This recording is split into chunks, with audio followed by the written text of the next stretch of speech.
What's going on there, YouTube?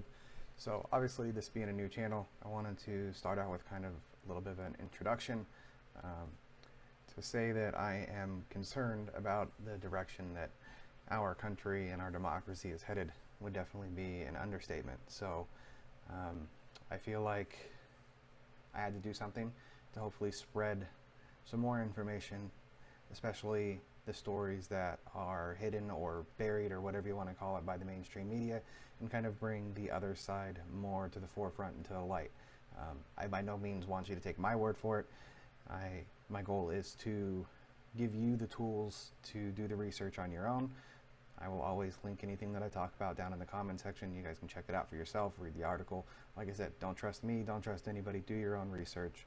Research gives you knowledge, and knowledge is power. So let's start out today. We're just going to talk about the audit situation in Arizona, kind of everything that has led up to it and where it is as of now. So we're going to go back in time a little bit and then bring it up to current events. So going back a little bit, April 13th, this is just an article from OAN that talks about the fact that the Senate has not yet actually begun the Maricopa County audit, even after all the legal hurdles have been cleared. You can certainly go and watch the story there from OAN. But this kind of breaks down a little bit more. Arizona lawmakers set for major audit of 2020 election results after winning the legal battle. Arizona's state Senate is set to begin a major audit of ballots from the state's largest county after months of being reportedly blocked by county officials. It's taken the Senate 2.5 months to win in court to uphold our right to issue subpoenas for election materials, said State Senate President Karen Fann, and another 6 weeks of researching to select the audit team to perform the full forensic audit. Arizona's Republican-controlled Senate has had subpoenas to the Maricopa County Board of Supervision pending since December 15th and has battled in court for the right to access information and equipment needed to perform the audit. So you can see, I mean, it's taken them all the way since December 15th just to even get approved to perform this audit. I mean, like we've all been saying on this side from the beginning, is if there's nothing to hide, there's nothing wrong, then what's the big deal with an audit, right? And I think that's the biggest point that we're all trying to drive home. Moving on, so the kind of conspiracy that's been going on over this, or whatever you want to call it from the other side, the points that they're trying to bring up to already cast doubt on this whole thing. It's coming from AZ Central, so definitely not a mainstream media outlet by any means, at least not across the country. Maybe in Arizona it might be. I'm not sure. I'm not from there, so. But it says, founder of company hired to conduct Maricopa County election audit promoted election fraud theories. The head of a Florida-based technology company who has used social media to promote a range of unfounded election fraud claims and was involved with a previous effort to overturn election results in Michigan has been hired by the Arizona Senate to oversee the recount of Maricopa County's 2.1 million general election ballots.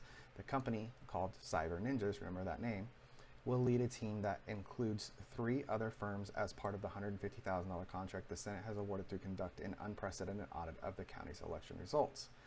But a deleted Twitter account that appears to belong to Cyber Ninjas founder Doug Logan suggests he has already made up his mind about the security of Arizona's elections.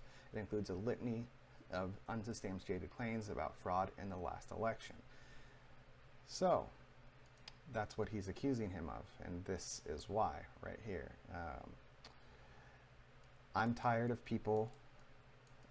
hearing people say there was no fraud. It happened, it's real, and people better get wise fast, Doug Logan said in one post he retweeted in late December. He retweeted, so he was not the author of this. He just retweeted it in late December. The author of this article, still from the AZ Central, just a different article, goes on to say, no, seriously, this is who Senate President Karen Fann has hired to lead its independent audit of the election. But hey, the company has an awesome motto. Do you have a ninja on your side? Well, now the Senate does, though alas, this particular Trump ninja appears to have no actual experience auditing elections, a point that matters not a whit to senators in search of the quote truth. So this is the other part, is they have problems with where the money is coming from. Trump supporters can pay for the Senate's election audit, but it's totally independent. opinion. It's not enough that the Arizona Senate's election audit is being run by a Trump conspiracy theorist. Now the Trump Nation plans to pay for it as well, and no one sees a problem here. Arizona dives deeper down the rabbit hole as a word now comes that Trump conspiracy theorists are raising money to help pay for the Arizona Senate's recount of the presidential election. Not only are the Trump ninjas conducting the election audit, he's referring to the cyber ninjas, it seems his loyal foot soldiers will be paying for what Senate President Karen Fann has billed an independent audit of the 2020 election. Sure, totally independent, nothing to see here. So my question is, who else is going to pay for this, right? I mean, it's not like the people that don't want this audit to happen are going to be willing to part with their money or donate their money to this. So the money's got to come from somewhere. Of course it's going to come from people who supported Trump. But just because they're giving their money doesn't mean they're going to participate in the audit. They're not going to be in the building. They're not going to touch the ballots. They're not going to be behind the computers or the machines. They're not going to be involved in any way, shape, or form. Where the money came from matter? I don't see the point there, especially when we're talking about an audit that is going to be live streamed. It's going to be broadcast. There's going to be cameras everywhere. They're doing everything in their power to make sure that nothing is done incorrectly, to make sure that there's no chance for the results to be argued about, right? So kind of circling back to this Doug Logan guy from Cyber Ninjas. So this is the Cyber Ninjas website. You can go here. It's very easy to find, cyberninjas.com. I dug around a little bit just to kind of see what they're about. But the one thing that I wanted to kind of bring to you guys is a little bit about Doug Logan himself. So there's a press release here on their own website. Cyber Ninjas, Doug Logan named National Sands Difference Maker. He says, I am grateful and humbled by this award. It reflects the level of innovation at Cyber Ninjas, plus our commitment to training the next generation of cybersecurity experts on a national level. The SANS 2015 Difference Makers Award recognizes and celebrates those individuals whose innovation, skill, and effort have driven real advances in information security. While there is no shortage of publicity around failures in security, there are thousands of security practitioners out there who are quietly succeeding, making breakthroughs, and advancing security, the organization said, announcing the award.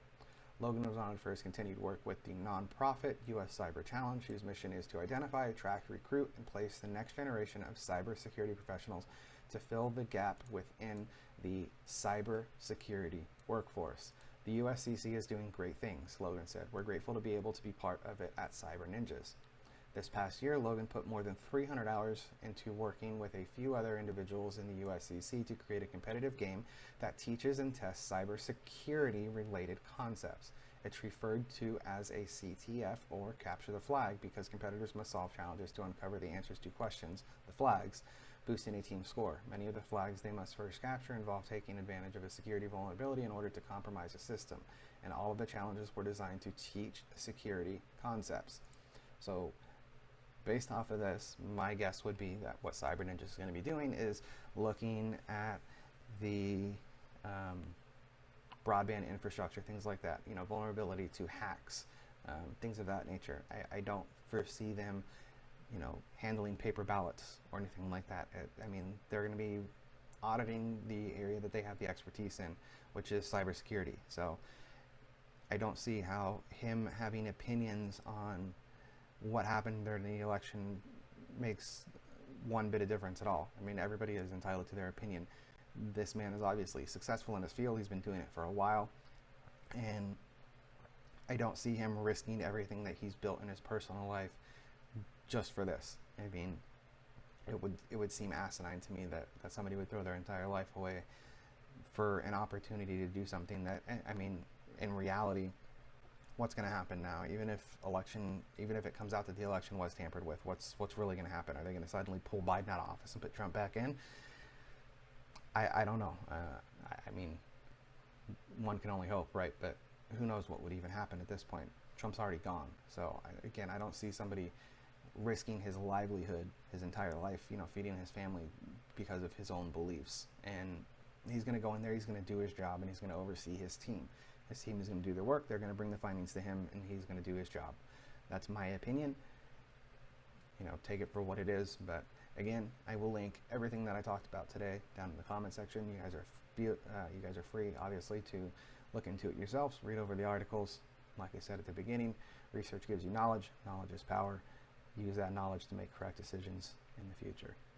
Have a good day. Thank you for tuning in.